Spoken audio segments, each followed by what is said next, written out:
GearNetwork.com. The following is a presentation of the Gear Radio Network.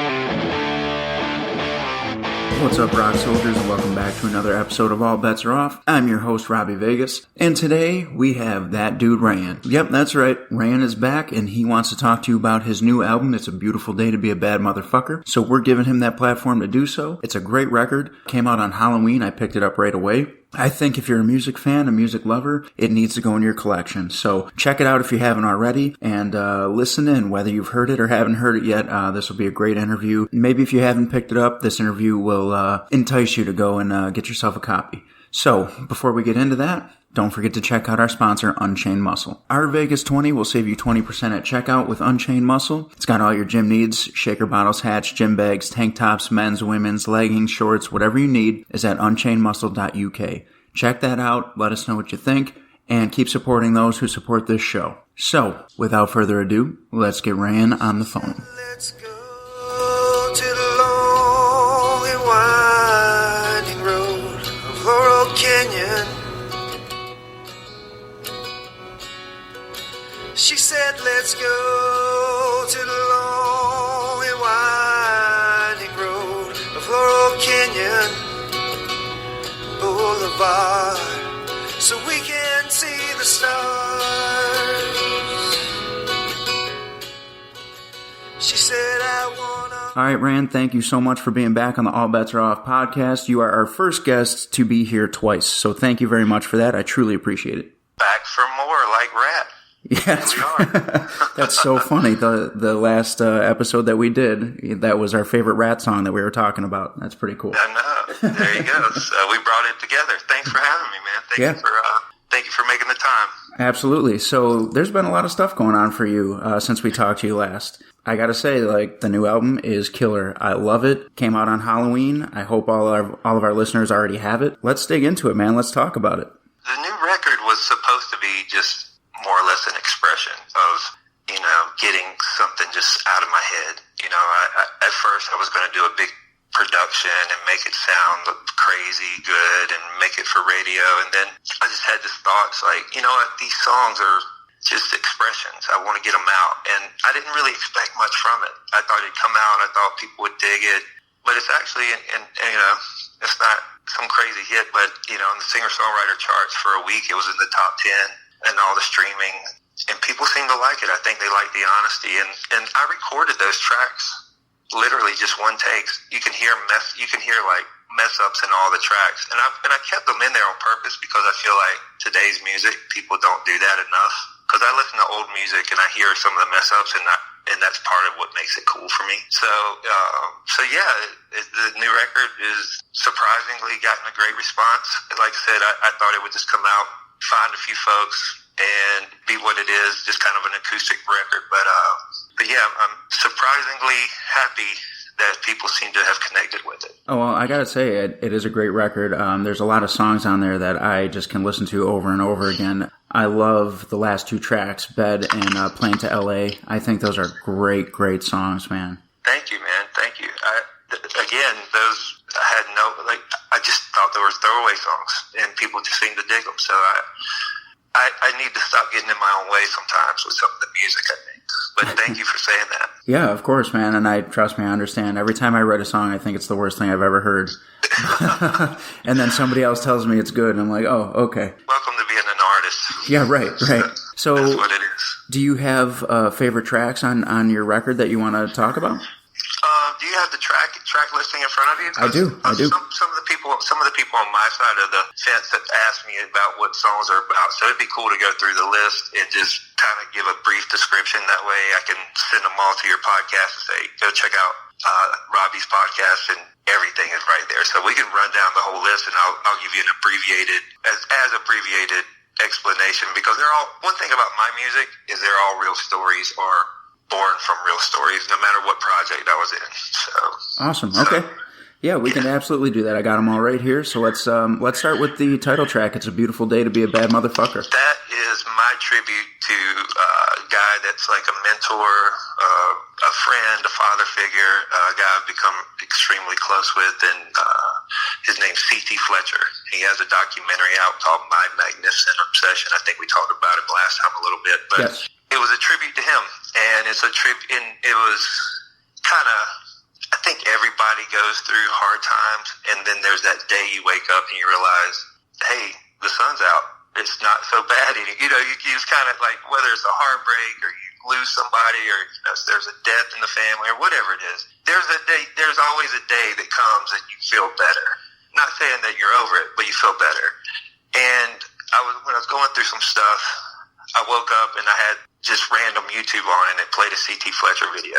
And I was like, it's a beautiful day to be a bad motherfucker. And I just went with it. And so the whole song is a tribute to him. And my suggestion to anybody is, if you don't have to be into working out, if you just dig people who speak truth, look up C.T. Fletcher, Motivation on YouTube. But he's a friend, and I wanted to write a song to pay tribute to our friendship, and also, in a way, it turned out cool because it's about L.A. You hear me talking about going down the 405. Yeah.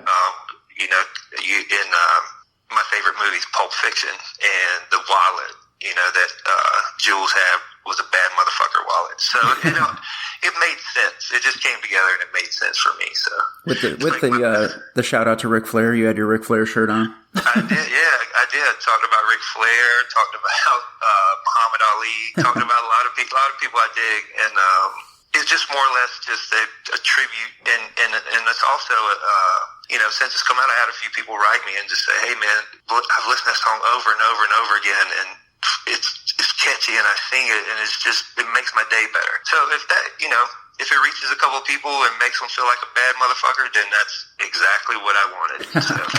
Cool, I like that. So moving on to track 2, She's Got a Dreamer's Heart. I wrote that probably 4 or 5 years ago when I was living in LA. I lived on Sunset Boulevard, right in the heart of the Sunset Strip, which is the equivalent of living in a theme park, like 24 hours.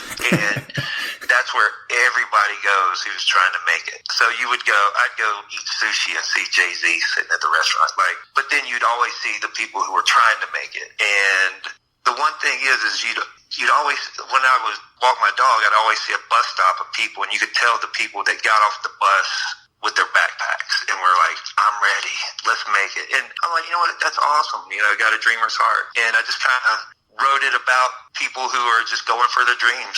That song I debated on putting on the record, but I'm glad I did. It's not a heavy meaning song. It's just, it was more of my observation of people trying to get their start in LA. Awesome. Very cool.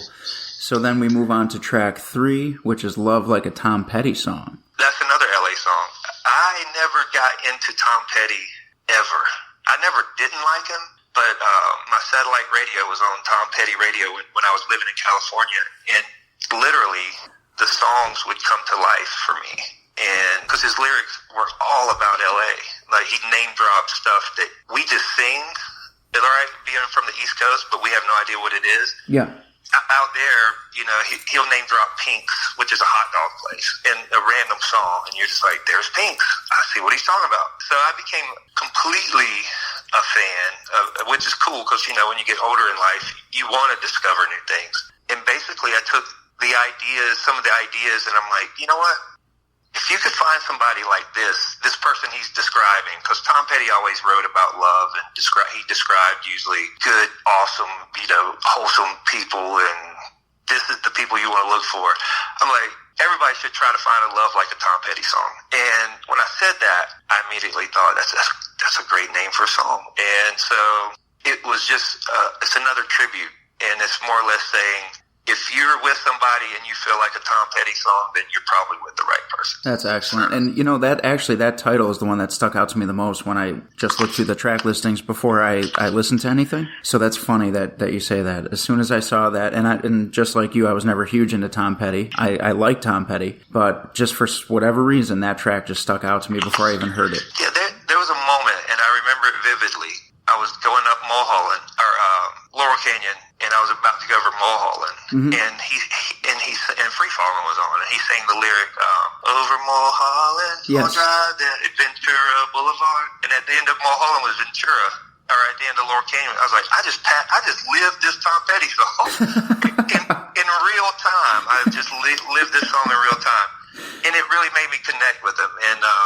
And some of the lyrics are references to songs that he has, like, I See You and The Wildflowers, Baby Blues, like all that stuff is from some of his songs. So I cherry picked some of his lyrics, put them together with my own chorus, and just tried to make a cool song. Basically, again, another tribute to a guy that I dig, and that's as deep as that one goes. It's more or less like if you feel like a Tom Petty song, I think you found the right one. Excellent. That's awesome. And you actually mentioned the title of this next track. So track 4 is Laurel Canyon Boulevard. That song, I'm going to sound like a psycho, but it's just the truth. So here we go.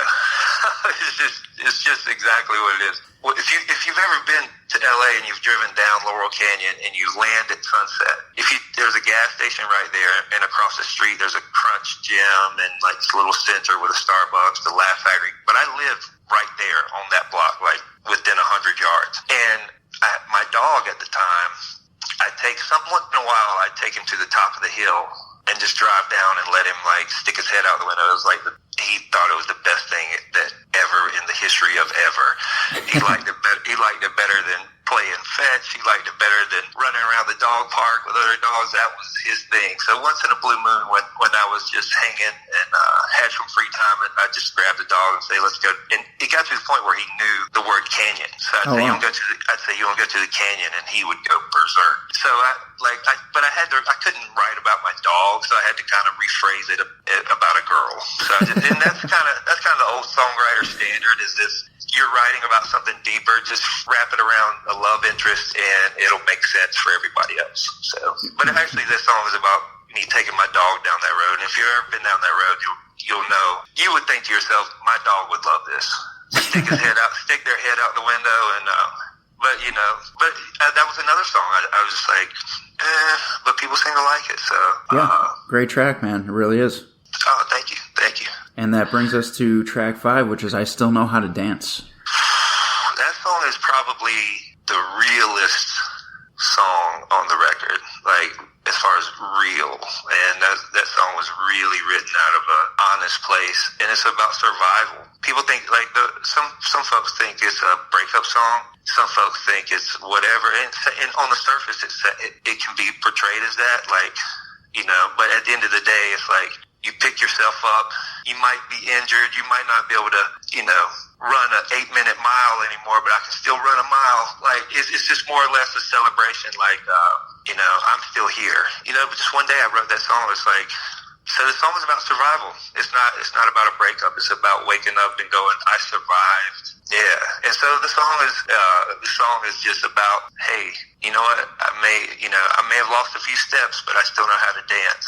And if you listen to the lyrics, you can hear in the lyrics, I hide all the pain, or I deal with the pain, I hide all the scars, I find hope in small things, wishing on falling stars. Those are all real lyrics, because at one time, when you're so in the gutter, you just look for the smallest things to give you some glimpse of hope. And, I went through it, and here's the thing. I live a pretty charmed life for a very long time, and I've heard that if you don't use your gift to create, that art will punish you. Mm-hmm.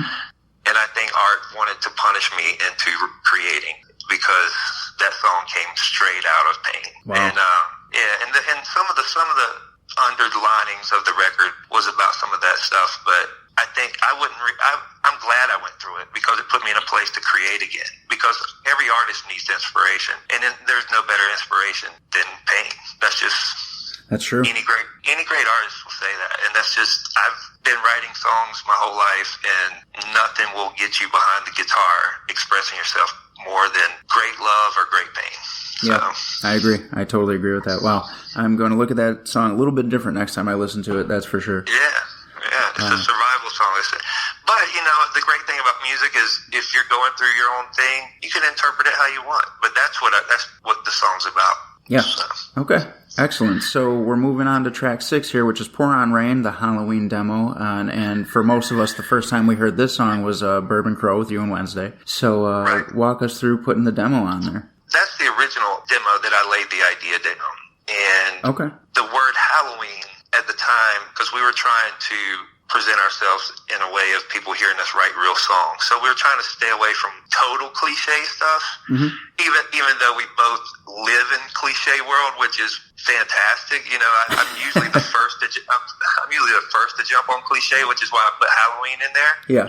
But our manager at the time he was just like, he's like, it's just going to go right to spooky. It's a great song. Like, keep people focused on the song and not drive them into this horror place. Because we all love Halloween. It's my favorite holiday. And so luckily New Year's Eve just worked. I think that's what I said in the final version, but I think that worked perfect. So I just used that. But since this record was coming out on Halloween, I was like, well, why not add the Portal and Rain demo with me saying Halloween instead of New Year's Eve? And the vocals aren't as good as the final product. Like I said, it was just an idea track. But, you know, stick it out there and let people have it. Yeah, that was cool. I enjoyed hearing that on here, to be honest with you. So thank you. Yeah, no problem. So number 7 is Girls Like You, which this song was cool. Made me laugh, too.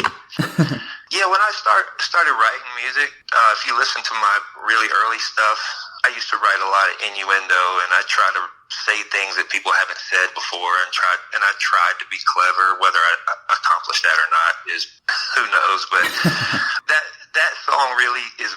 Some of the lyrics in it have meaning, but not enough to go over. It's just basically saying, what's the best way to put this? It's a song about wild women that make you appreciate good women, if that makes any sense. Yeah, absolutely. It's just like, we all need a girl like you because we all need reference to some wild behavior, you know. So that song, like I said, it's not very deep. I was coming up with ideas, and I had a couple of lyric ideas, and I thought in my head were clever and were funny. But that song is, I wouldn't say it's filler, but it's as close to not making the record as it got. So. Okay, fair enough. And that leads us right into track 8, which is a 38-second track, Happy Motherfucking Birthday. Dude, this is probably the most asked about song on the record. It really is. I do a lot of bar shows, which I know you do as well. Yeah. And part of that is people yell, "It's my birthday." Well, it felt like, you know, like, you're not at Outback. What do you think? A parade of people are going to come out and sing you happy birthday? So I came up with this little jingle, "Happy Motherfucking Birthday." And it locally in my area became kind of a thing. People dug it. It was funny. And a friend of mine in Florida who moved to Florida, her and her husband used to come see me play all the time. And she sent me a message that said, "Hey, will you record Happy Motherfucking Birthday and just send it to me? I'll pay for it." I was like, "You don't have to pay for it. I'll just do an acoustic version." And I did it. And whenever I was this is total accident, but when I was putting the record together, it kept coming up. Like Happy Motherfucking Birthday and Sexy Motherfucker would come up as like 2 songs, but I couldn't do one without the other. Yeah. And I was like, you know what? For the sake of quirky ridiculousness, I'm going to leave my version of Happy Birthday on here. So, and in my head, I hope somebody goes, "Alexa, play Happy Fucking Birthday." Yeah, and right. There's a song. So it's just a jingle, and I tried not to put it on the record, not because it wasn't supposed to be on there, but once it just became obvious that for some reason that song was connected with another song in the atmosphere of technology, I just left it on there and just said, you know what, maybe a few people will find it, and it'll be a new jingle for them. So. Right, and which the song it was connected to is track 9, You're a Sexy Motherfucker. Yep, that's why it's on there. Sexy Motherfucker came out of, that's an old, very old original song from my early solo days, and I never recorded it, but it's probably one of the songs I get asked most for. Songs that I know you know, like When and Forever Night Stand and Beautiful, and you know, those kind of songs are the songs people really come out to hear. Yeah. But if the night turns into a party, for some reason I can't even remember. I probably was hammered, but I came up with that chorus on a gig, and it just became a song, and it's been around forever. And when I never put it out because I never wanted any of my other records to take a hit. Because when you put a record together, you kind of have to set a theme for the record. Right. And I've been guilty of going way left and way right and way backwards and all over the place. But I'm like, you know what? If there was a record that song needs to land on, it's this one. Because the title says motherfucker. So Right. it belongs. I'm gonna finally put it out, and it's just a fun song. It's just, it's kind of a stupid fun song that people lose their minds over if they're drunk at a bar. Even when I tour, people ask for it. People are like, "Sexy motherfucker." It's like, all right, here we go. That's great. So yeah, there's not a big deep meaning other than just me being random and ridiculous. Okay. And now the last two tracks, like I mentioned earlier, are awesome. Probably my favorite two tracks on the album, and they're track 10 and 11 are Bed and Plane to LA. So walk us through those. Bed, if you listen to it carefully, you can hear that I recorded it in a different place and different time. Not that my vocals sound different, it just was a different studio. Bed was a leftover track from a session I did with Jamie Hoover long time ago, and I always loved that song, and I left it off my second record, and I always beat myself up like, why did I leave that song off the record? And I got married recently, and the song's actually about my wife, the girl I married, so I just figured, you know what, I need to be consistent and put this song on here for her. So that really, when you're in a relationship, when things are new and you're getting to know each other, that song's about pillow talk. It's not like people think the irony is like, let's go to bed, but let's not go to sleep. That means sex. Mm-hmm. It doesn't. It actually just means I'm enjoying getting to know you. Let's hang out. Now, obviously, sex is a great part of let's go to bed, but the irony is that's not what I was talking about. But you could interpret it that way because some of the lyrics sound like, after the song was recorded, I went back and listened to them. Like, these lyrics sound like I'm trying to give the girl an orgasm. Like, I sent you to outer space, and you sent me to outer. I'm like, this is a total sexual song that I didn't mean for it to be sexual. But it's a song I wrote early in my relationship with the girl I ended up marrying, that I wrote about her, and I wrote about us getting to know each other because we would turn our phones off, we would turn the TV on mute, and we'd just tell each other stories. Like, she would tell me stories about crazy things she's done with her friends, and things she did in school, and she was cheerleader in high school, and she had all these funny stories, and and I was the rock and roll dude that that we weren't supposed to end up together, and we would just have these fascinating conversations that we kind of led each other into each other's world. And so that's what that song's about. It's just about new relationship. Awesome. Very cool. But for the listeners out there, if you want to interpret that and send that to somebody and say, let's get it on, I would not mind that at all. I would not. That's a very okay interpretation of that song. All right, fair enough. Now, what about Plane to LA? Plane to LA is another. It's a creative song. There's certain things I miss about LA. Like, LA's always been my second home. I've lived there several different times for many years, and I still have like a love affair with LA. Mm-hmm. Like, if somebody said today, you win $1 million, but you cannot live where you live, I just moved to LA. Mm-hmm. I've lived out there before. I know actually LA landscape better than I know my own hometown, and it's an idealistic reminder to myself, if the place you love still exists. So it's a plane ride away. And I used to, again, going back to my dog, is because he was registered as an emotional support animal, so he'd ride on the plane with me. Mm-hmm. He's a really cute French bulldog. Everybody loved him. And I would sing that to him when we were going to LA. It's like, you're ready to get on a plane to LA? And I know I sound like a psycho, but if you have a dog, you understand. I talk to my dog, and I think he understands me. And my dog now, I think she understands me. But yeah, the song is not necessarily about anybody or anything other than the record was supposed to be my LA record. Like, I wanted to write about some Los Angeles themes like Dreamer's Heart, Laurel Canyon Boulevard, 405. It was like my verse Tom Petty song. Like, I wanted to wrap it up with the song about LA. Yeah. And I just sat down with my guitar and wrote that. It was like, okay, what can I write that's real? And I remember saying, I used to sing that as a jingle, the Plane to LA part, to my dog. So, which, again, at the risk of sounding like a complete psycho, if you know anybody with a dog and you think I'm psycho, they talk to their dogs too. Yeah, and anybody who says they don't is lying. They 100% are lying. 100%.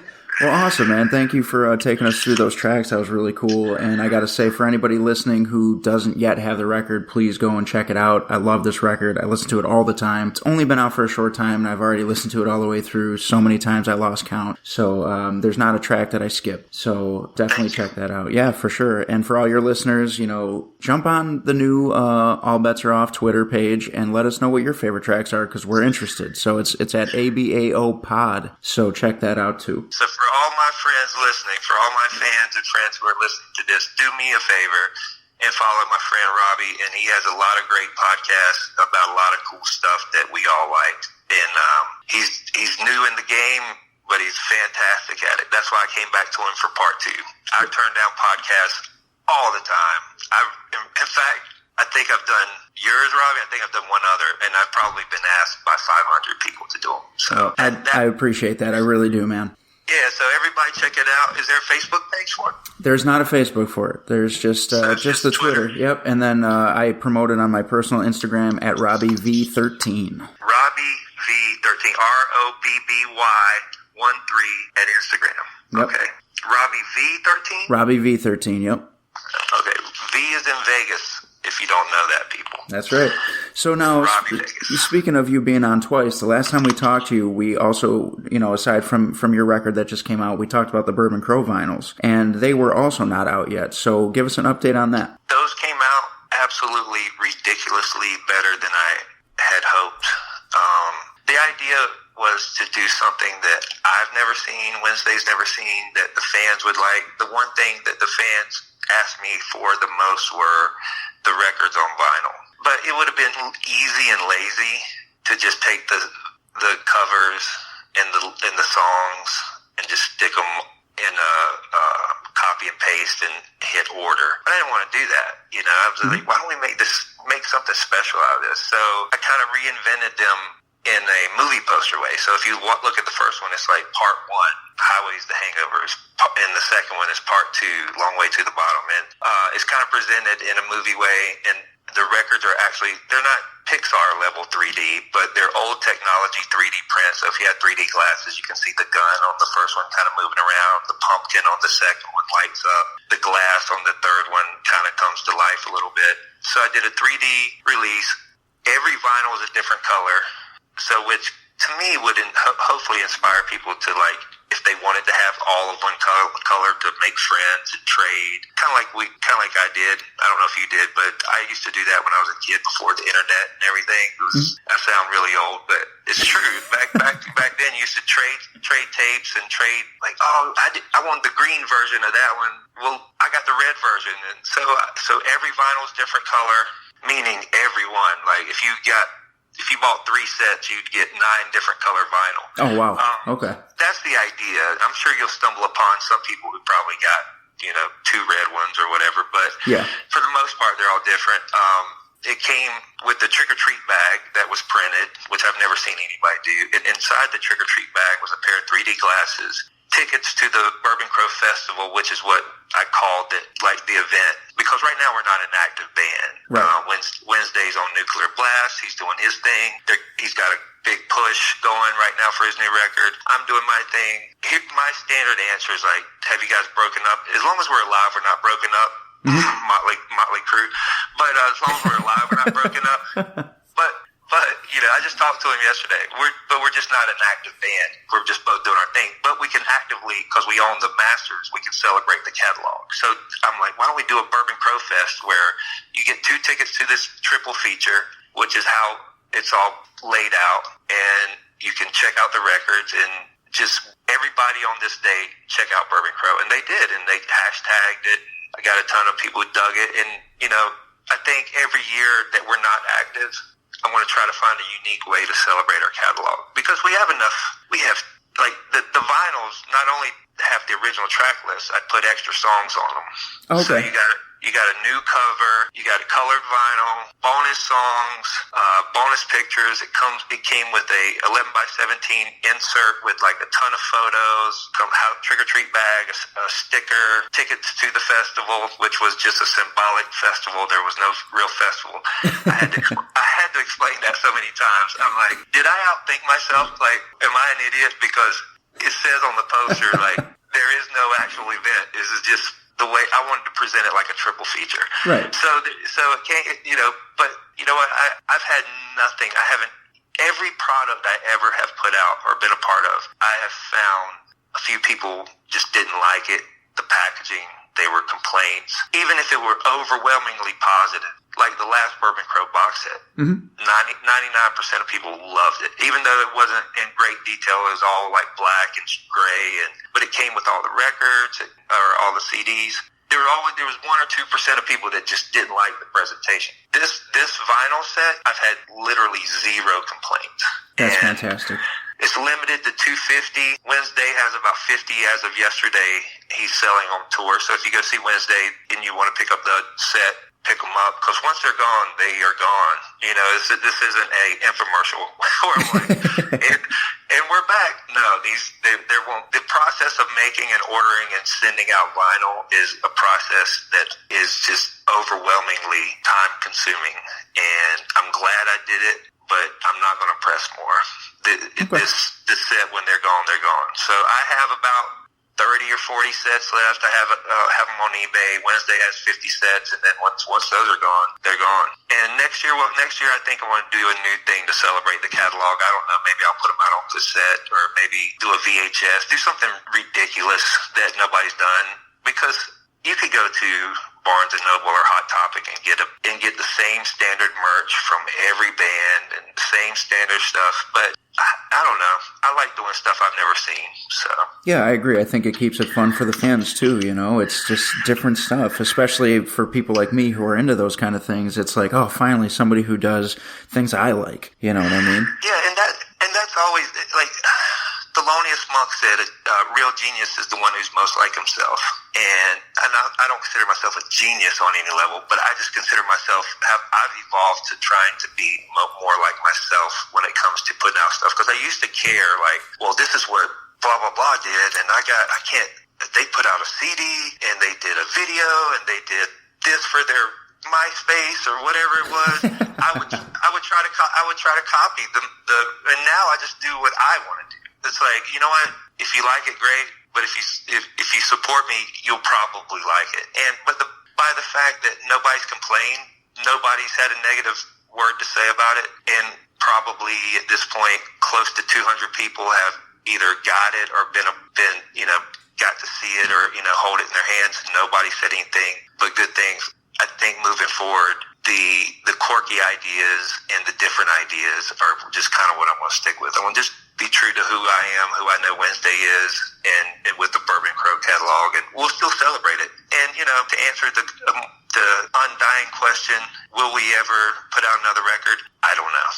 Will we ever tour again? I don't know. Is that a negative thing? No, it's just he's on tour, he's on a record label. When we do Bourbon Crow before, he was not on a record label. So when you're on a record label, there's a lot of red tape involved, and it's like wrestling. If you sign with WWE, you can't just say, hey Vince, I'm gonna go wrestle over here for blah blah blah promotion. You're locked in, and that's not a bad thing, because you're trying to make your product as big as it can get. And right now he's getting a great push. He's got a great new record out. We'll plug his stuff. If you haven't checked out Wednesday 13's new record, Necrophase, check it out. It's absolutely brilliant, and I love the fact he did like a cool cereal commercial, which is totally him.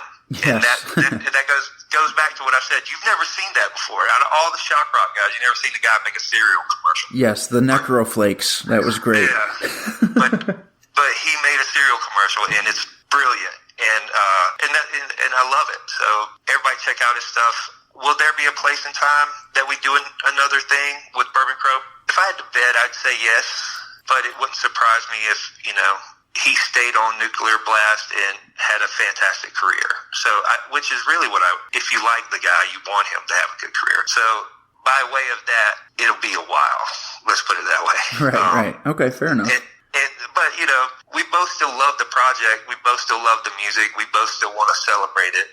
But, it was always supposed to be just a side project. And right now it has to be a side project. So.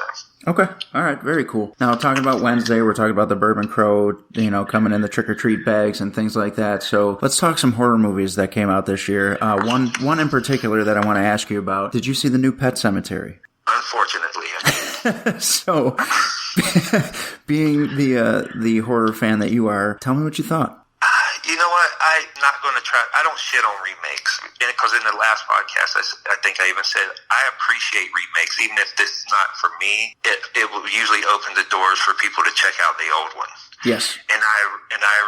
But like with what I think happened is I think there was so much success with the first and it was so great. I think the movie studio just looked at their properties and go, Pet Cemetery, Stephen King, let's do a new one, and just threw $30 million at a director and say, make a new one, we don't care. And they just cashed in on it. I thought it was absolutely dog shit. And the phrase, sometimes dead is better, that's exactly that would be my review if you asked me to sum it up. Okay. And here's the thing. If anything, that movie will definitely push people to either not ever watch the first one, which would be tragic because I thought the first one was great. Oh, first one was brilliant. 100%.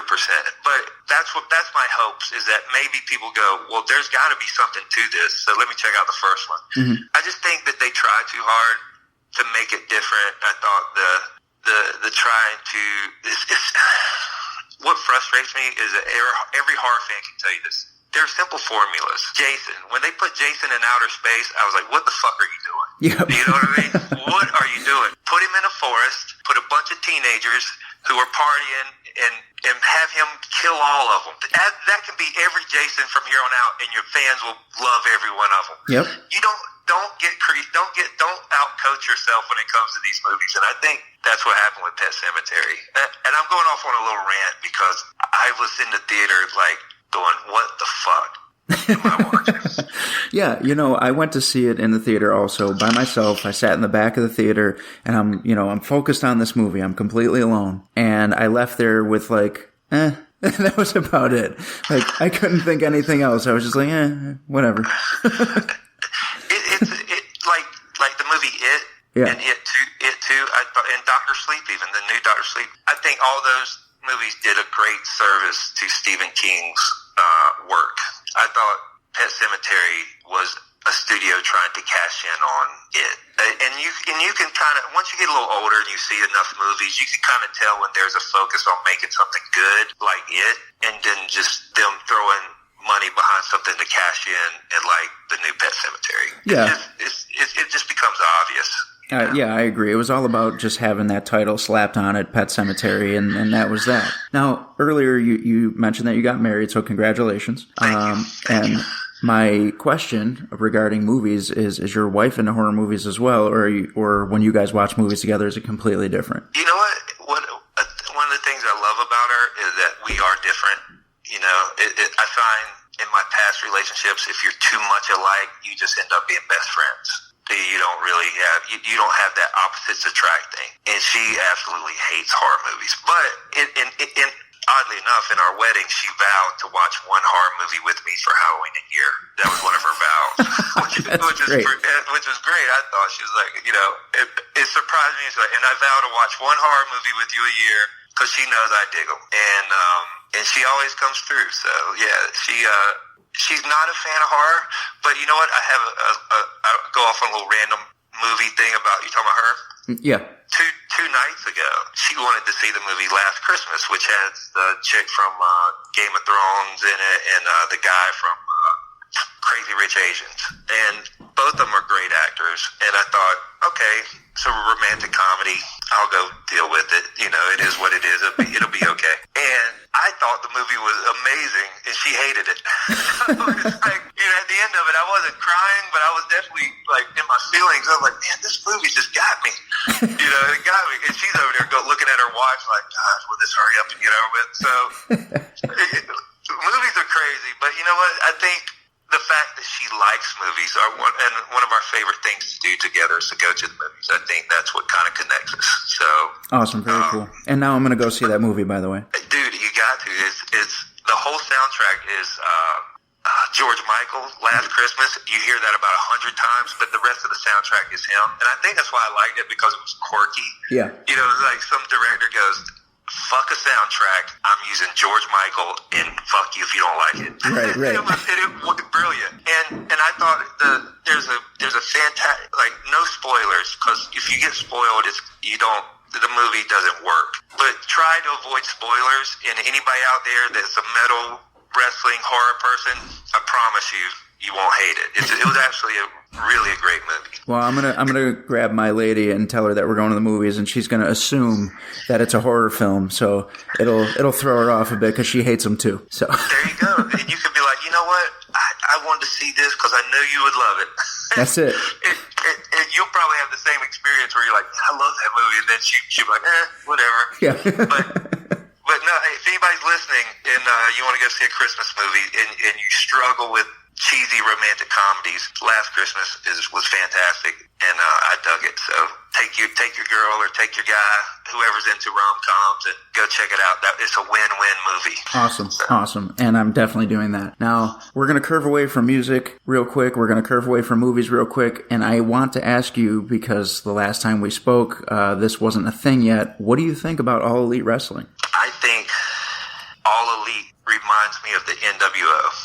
There was a time WCW had WWE beat. But they didn't put their foot on the neck of it. I don't think, because they to me, the NWO, when they started having like the Wolf Pack and all that stuff, it just became like stupid. But there was a solid year and a half where that angle worked really good. Well, the hype behind AEW reminded me of that. And the fact they have a billionaire as a financier, I think they dropped the ball. I think the guy that would have took that and made it a mid-level competitor to an actual gets more ratings is CM Punk.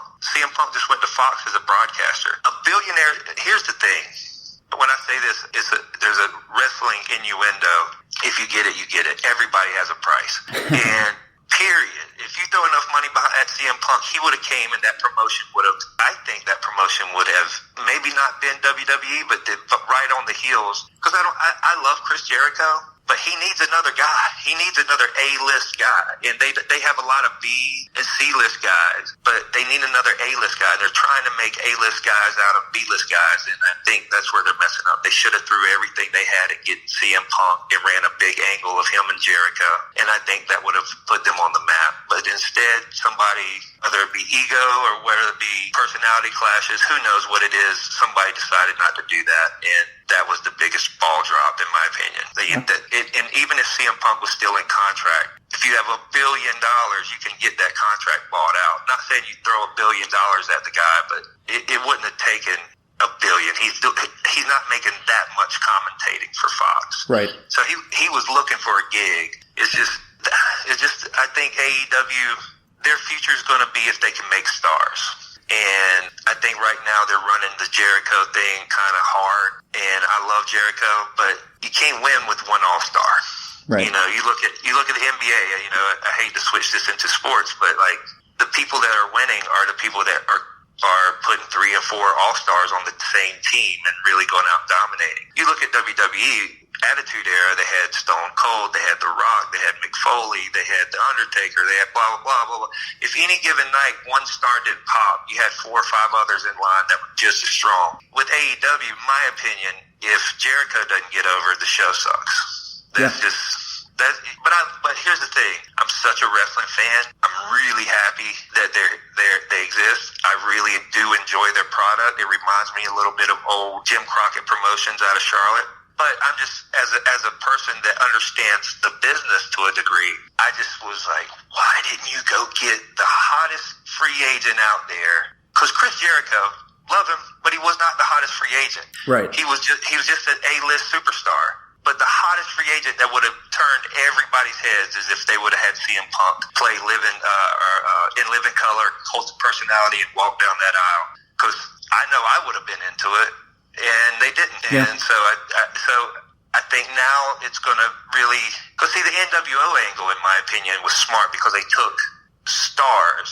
Hulk Hogan was a free agent, biggest star of all time, whether or not you want to agree with it or not my favorite wrestler of all time, but the biggest wrestling star of all time. Absolutely. Hands down. I would argue, if you told me The Rock, Stone Cold, and Ric Flair, those guys were all in top 5. But if you grew up in the 80s, there was nobody bigger than Hulk Hogan. And Hulk Hogan took wrestling and made it commercial.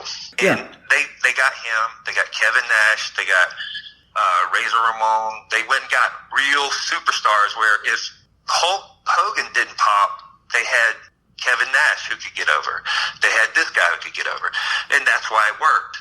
Well, AEW went and got one guy that was not the biggest star, and now they're just trying to force these angles. And I love the product because it reminds me of Jim Crockett. I just see them dropping the ball, and it's just like, you have it. You have a TV deal. You have financing. Don't risk it. If you're putting a franchise together, you don't put it together with all guys that are unproven. You go out and find a few proven guys, and I like Cody Rhodes a lot. I really do, but I just being honest. Who's put more asses in seats, The Rock or Cody Rhodes? Right. Yeah. Who's put more asses in seats, CM Punk or Cody Rhodes? Right. And that's not hating on Cody Rhodes. He's fantastic, but he's not an A++ superstar. He's a B+ main eventer. And you can get over with that a little bit, but I think in time, people are going to go like, hey, I'm kind of over this, like, you know, and I like Kenny Omega. I like a lot of those guys, and I think they're all, as far as wrestling, I think the wrestling product itself is probably better in WWE, but as far as storylines and star power, they had it right there, and they just dropped it. So hopefully they can create stars, and maybe that's their plan is, hey, we can make stars. And if they can, they're going to be a success. But if they can't, that billionaire is going to pull his money out within a year or two, and they'll just go the way of ECW. Right, yeah. No, I agree with that. That's actually a really in-depth look at it, too, because we've talked about AEW a lot on this podcast, and that was probably the most in-detailed look that we've gotten. I really enjoyed that theory, actually. Oh, thank you, man. I mean, some wrestling fans are going to say I'm blasphemous for saying that. It's like you said, everybody's really riding the hype train. I love the product. I love AEW. I love the fact they're focusing on old school wrestling. But at the end of the day, every wrestling promoter, because I've studied wrestling history like a nerd, that and Metal Edge magazines were what I studied growing up. And every promoter, whether it was Jim Crockett, whether it was South Florida promotion, Mid-Atlantic, AWA, every promotion, the guy would say, we have to have stars. Yeah. They would rather have a guy who's good on the mic than a guy who could be like Chris Benoit and wrestle his ass off. Yeah. And you know that's just the fact. You know, and the thing is, as a wrestling fan, I think AEW's they're on point with wrestling, but I don't think they're on point with stars. Yeah. That's just my opinion. Just my opinion. So if you're out there and you think I'm crazy, God bless you. I'm crazy, but that's just my opinion. Jump on the Twitter and let us know. Yeah, jump on. And let's say that again. What is the Twitter? ABAO Pod. ABAO Pod. Yeah. Everybody go check it out. And if you have any thoughts about how crazy I am writing songs about my dog and how I think AEW should have went and got CM Punk, go in there and trash me. I promise you won't say anything that will hurt my feelings. I've heard it all. So get on the Twitter and get active, and let's get Robbie's podcast, you know, let's get it going. Let's put some, like in the wrestling business, what do they call it? What do they call it? They used to say, let's juice them up and fucking put a rocket in their ass. Yeah, old school saying.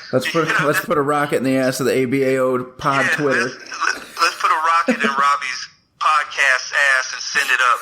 So everybody go subscribe, and if you hate what I'm saying, tell me about it. I will promise you I'll get on there and we'll have a discussion. Just make sure you tag me as well so I can see it in my feed, and we'll chat wrestling if you disagree. I like it. And I'm going to take a quick second to plug a match that's coming up for me that I'm super excited about in Rochester, New York. Robbie Vegas, Rockstar versus Cloudy. I've been waiting for this one-on-one match for a while, and Cloudy pulled one quick one over on me in the main event at UPW last time with his feet on the ropes, and we're not going to let that slide. So December 6th, Rockstar Robbie Vegas versus Cloudy, Upstate Pro Wrestling in Rochester, New York. So on that particular match, do you have a strategy, or are you going in just blind rage? I'm going to whoop this guy's ass. Do you have a plan, or are you just going to go in there and whoop his ass? I know you're going to whoop his ass. I'm on your team. But I think wrestlers either go in with a strategy of how to win the match, or just pure anger, and I'm just going to take this guy down. Or is it a mix of two? Both. I'm asking for the Robbie Vegas exclusive right now. What's your plan going into this match? Well, see, you kind of took the words out of my mouth there, because I was going to say it's a little bit of both. See, I'm a little bit pissed off because me and Cloudy have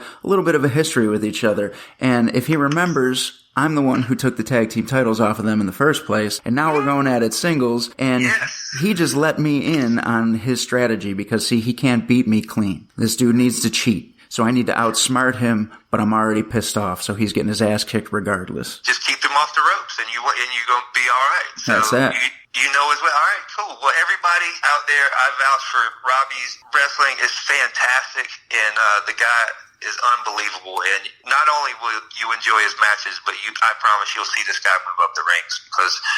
I'm not Jim Cornette. I can't spot talent a mile away. I can just spot guys who I think get over, and you always get over. So, Thank you. Whoever this poor guy is you're about to beat up in Rochester, sorry for the ass whooping, but it's a beautiful day to be a bad motherfucker, Robbie. I love it. I love it. Thank you. And it'll be another notch in my belt because, Cloudy, don't think I didn't watch you on Ring of Honor when I was growing up. See, there you go. See, and that's the thing. You studied the guy. You know his shit. You're coming in. It's like quarterbacks. I tell people all the time, it's like you see these new quarterbacks and they just crush it. Well, they do until there's tape on them. You got a lot of tape on this guy. So he's not going to be able to throw the Hail Mary on you. Absolutely. Just keep his feet off the ropes. That's it. Yeah, man. All right. So one more time for the people in the back. That's in Rochester? Yep, that's in Rochester, December 6th for Christmas Chaos for Upstate Pro Wrestling. And that's UPW, right? Yep. And do they have a website they can get tickets on? I want to make sure everybody up there... Check them on all their social media at UPW Wrestling, and they will have links to tickets and all those things. So they're on Facebook, they're on Twitter, they're on Instagram. You can find them everywhere. Is this just a grudge match, or are y'all wrestling for a strap? This is just a grudge match. Oh, cool, Yeah. man. Well, I can't wait to see it, man. Hopefully it'll hit YouTube. And when you're in Rochester, is it Rochester, I think?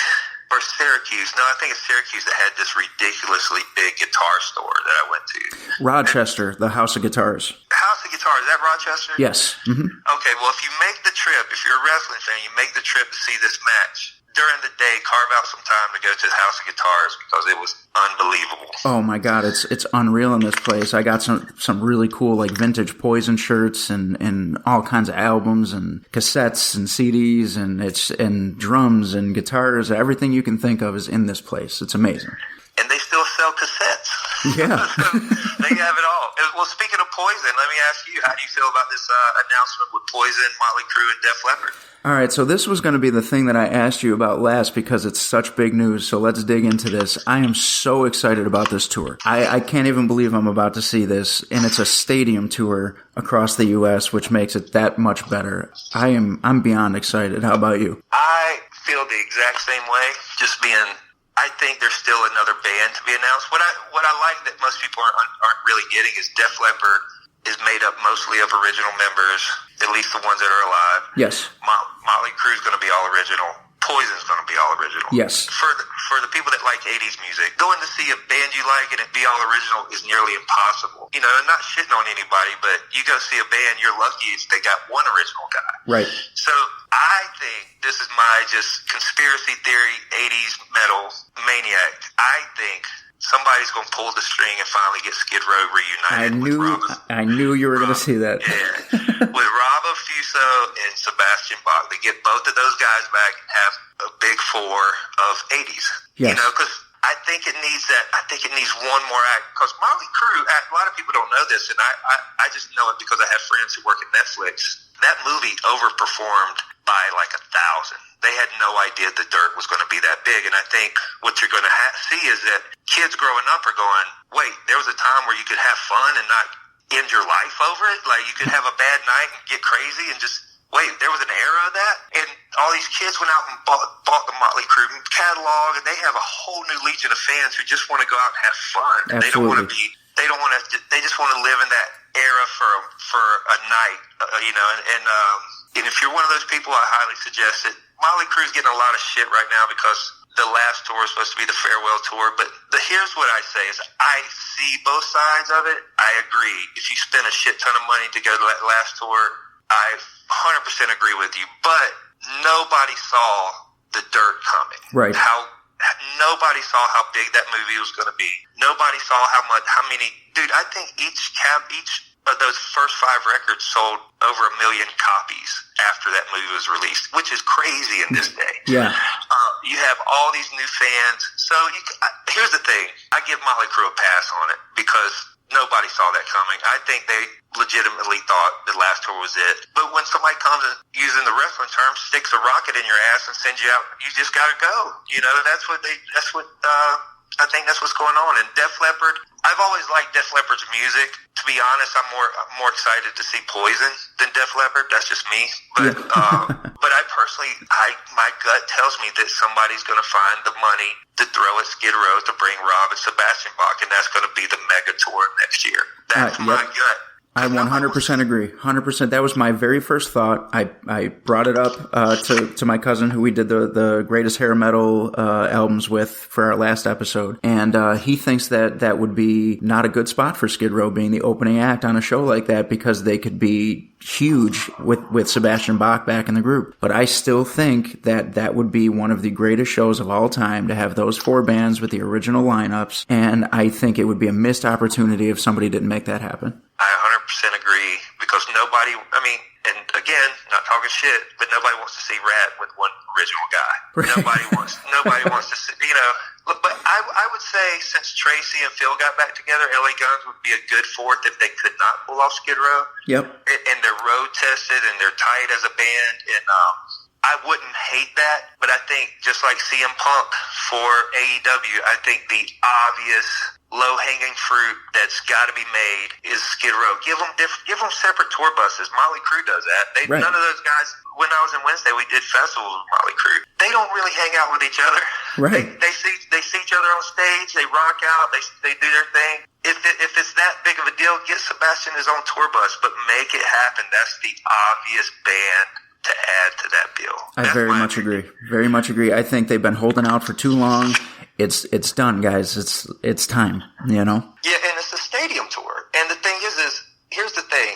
They could play a stadium tour and then go out after that and do like a bigger, they'll never be an arena act. Skid Row, that's the thing people forget, is they were never on their own outside of a very few markets. They were never an arena act. They were always a big 2,000 seat kind of place act, which is great. That's making it, fuck the world. That's awesome. But I'm talking, the people that are going to go see Motley Crue, Poison, and Def Leppard are going to be tailgating, and if they know Skid Row's coming on first with Sebastian Bach, as long as they have 10 minutes to get to their seats, they're going to play to 20,000 people a night. Absolutely. And they can take that leverage and use that to do something else, or they could just say, hey, the 30th anniversary of the first record, let's go out and celebrate it, whatever. But I'll be disappointed if they can't make that happen. And if they can't make that happen, then I really believe Rachel Bolan actually hates Sebastian Bach. Like, I've always thought it was just a battle of egos and,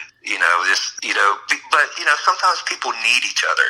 Yeah. That's the bottom line, is some act, you need that second person, and Skid Row needs Sebastian Bach. Sebastian Bach needs Skid Row. And Sebastian Bach does well on his own because people want to hear him sing Skid Row. Right. Skid Row does okay because people want to hear those songs and hope the guy can sing sort of like Sebastian. Let's just quit fucking around, guys. Here's the biggest tour that's come through in stadiums in a long time. Get on that tour. If that doesn't happen, then I don't think that reunion will ever happen. I agree. think that's such an obvious thing. If you're saying you guys are feeling it up there, and I'm feeling it, a couple of my buddies out west told me the same thing.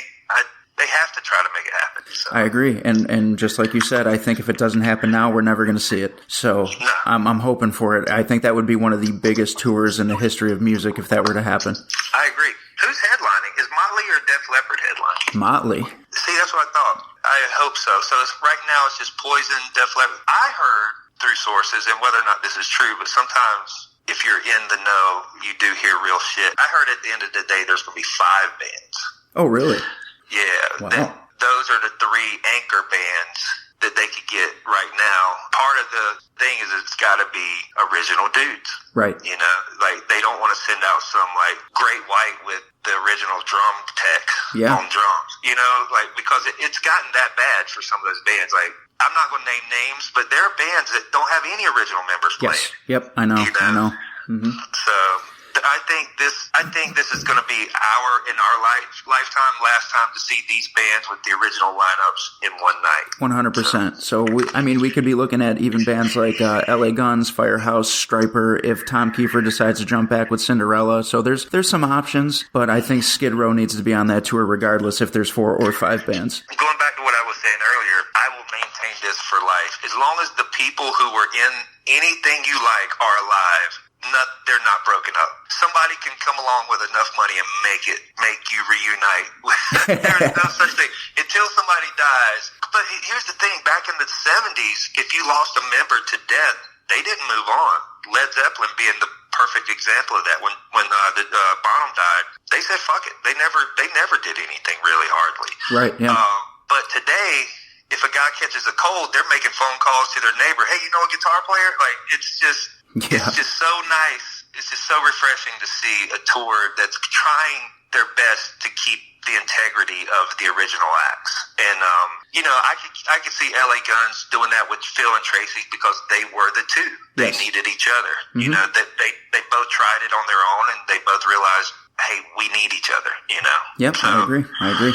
Do you have see all the bands you mentioned? I didn't even think about Cinderella. I don't think Stryper. I like Stryper, but I think there's been too much craziness in that camp to pull it off with the original members. Because one of the guys, I think, from what his wife is saying online, like he's got a brain tumor and stuff. Like, so sadly, I don't know that they could actually pull off an original lineup tour. Cinderella would be great. I would love that. I'd love Skid Row. Who else did you name?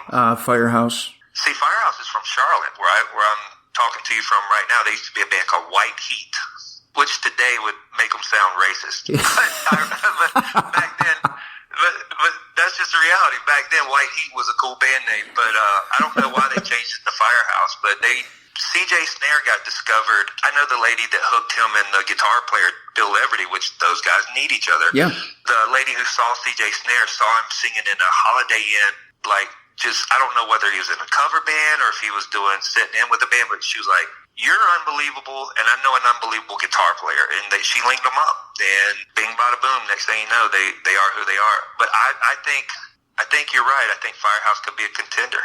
Yeah. I think they're in there. Absolutely, and they're still touring. They still sound great. So yeah, I mean, I'm really excited to see as this unfolds. I think they're calling it the Back from the Dead tour for Motley Crue. So I don't know. I'm excited, man. I can't wait for the venues to start being announced and getting them tour dates and ticket prices and all those things. If you had to guess, do you think they outperform Guns N' Roses? Yes. See, yes. I do too, and people would tell me I'm stupid for that, but I think so too. I think Guns N' Roses ticket prices were too high, and I think Motley Crue is smart enough to get sponsors to keep the ticket prices where people can afford them. I agree. You know? I agree. And much like you said earlier, because of the dirt, you're now got the diehard Motley Crue fans, but you also have the new Motley Crue fans that are going to come see them for the first time. So I think they're going to outperform in that realm as well, as far as like merchandise sales and just overall, hype around the show. 100% agree with that. 100%. So I know we've been talking for a while. Have we missed anything? Because I'm just going off on a tangent. I just enjoy the conversation. I forget where we're even recording. Yeah, I know. I just looked over at the time and was like, oh, wow. That was it for us, man. We could probably wrap this thing up, but before we do, I want you to go ahead and plug all your social media and all that stuff, just like you did last time, and just, get everything out there for everyone. My new record, It's a Beautiful Day to Be a Bad Motherfucker, is everywhere. If you got Spotify, Tidal, Amazon, iTunes, it's every place, PlayStation Network, everywhere. I was going to service it to record stores, but it's just such a pain in the ass. But I do have hard copies. You can go to eBay, which I have a store on there. Just search Rayen Belcher, and you'll find it. Let's see, what else am I doing? My social media is all at Rayen Belcher. My name's really weird to spell. If you type in Rayen in the letter B, it'll come up, Rayen Belcher, or either That Dude Rayen. It's one of those two will always get you to where I'm at. I just, like we were touching on earlier, I just got married. I went to Japan for a honeymoon and just got back a week ago. So I'm kind of settling into unpacking our house, domesticated stuff. But at the same time, I'm working on a music video. So there'll be a lot of stuff coming out. But right now, the main thing I'm pushing is my new record. It's everywhere. Even if you don't want to check out the whole thing, there might be a couple of songs that, like you said, the title pique your interest. Check them out. If you want to get in on the Bourbon Crow vinyl, there's literally maybe a handful of sets left, and that's not salesman talk. That's just fact. If you look at our history, when shit sells out, it's gone. If you want it, go on eBay as well. Look up Bourbon Crow, and my seller name is Nervous, Nervis. You're buying it from me. If you want me to sign them, if you want anything in the notes, just put it in the notes. I think those are the two big things right now as working on. I have a couple of other things that I'm working on behind the scenes that I will probably hit you up for when I'm ready to unleash the information to the world. But yeah, man, I got so sidetracked with enjoying the conversation, I forgot that we were plugging stuff. So my new record, everybody check it out. If you're intrigued by the Bourbon Crow thing, even if you just want to have it, get it, because when it's gone, it's gone. And the last thing I want to say is everybody get your asses up to Rochester and watch some awesome pro wrestling with my man Robbie Vegas beating the living shit out of whoever this poor guy is. And there will not be any foot on the rope this time. Absolutely. Thank you, man. I truly appreciate it. And as always, you're welcome to come back on the show anytime, and I hope that you do. You could be a regular guest as frequently as you want. You just let me know, or I'll reach out to you, however we do it. All right, brother. Well, everybody, thanks for tuning in. Go check out Robbie's Twitter, add it, and if you didn't like anything I said, or if you liked anything I said, tag me in it, and we'll have a conversation. And that's it, man. Robbie, it's great to talk to you, man. Thanks for having me on, and let's talk again soon. Absolutely, and thank you for being on, man. Have a good one. We have a love like a Tom Petty song. We'll sing free falling until our voice is gone. We won't back down, 'cause we've done nothing wrong. We have a love like a Tom Petty song. All right, Rock Soldiers, so you heard it here with Rayen Belcher. Get his new album, It's a Beautiful Day to Be a Bad Motherfucker. Check him out with Bourbon Crow. Keep an eye out for gigs if you're in his area or any area, because he does travel as well. So keep an eye on that. Check out the Motley Crue, Def Leppard, Poison tour. We're going to keep on that and see who the next band is going to be, or maybe the next two bands. And yeah, that was some great insight on AEW wrestling as well. And a little bit of horror movie talk. So we really hit every topic that we try to cover on this podcast. So thank you, listeners. We hope there was something for all of you. And as always, before you go, check out the link in the description of this show for Insane Labs. If you use code RVegas30, you will save 50%. Pre-workouts, testosterone boosters, BCAAs, proteins, whatever you need. Check it out. I've never looked better. I've never felt better. The stuff works. I wouldn't be telling you if it didn't. So we will see you next time on the All Bets Are Off podcast. And as always, thank you, Rock Soldiers, for listening.